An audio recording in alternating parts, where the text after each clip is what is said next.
In a land where the trees touched the heavens so high, lived a giant alone, 'neath the wide open sky. He was tall, he was big, with strength all around, but no family, no friends in his land could be found.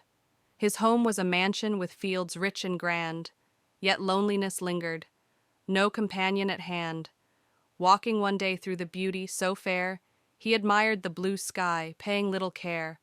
With a crunch and a stumble, his foot fell on a tiny village beneath, now shattered and sprawled. The villagers were picnicking by a stream bright and clear. When they saw their homes crushed, they had trembled with fear. The giant looked down, his tears like rain poured, for he had not seen the village, their tiny adored. Sad voices he heard, so little and soft, and saw the villagers on the earth from aloft. They giggled and waved, and forgave him his guilt. The giant's heart swelled, no more alone he felt. "Come live with me, friends. I have plenty of space," he said with a smile, joy lighting his face. With cheers of delight, they climbed in his hand to his big, cozy den, over hills, over land. He set them down gently on his spacious veranda, their laughter ringing out like a joyous banda.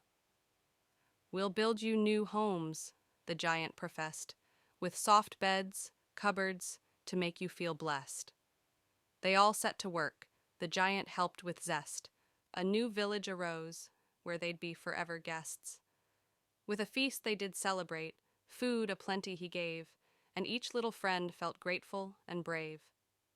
The next day he showed them where berries did grow, a patch just for them, to reap and to sow.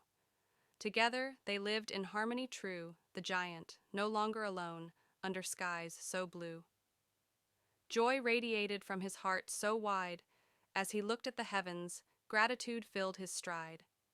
So the giant and friends in their village of grace lived happily together in that sweet, blessed place.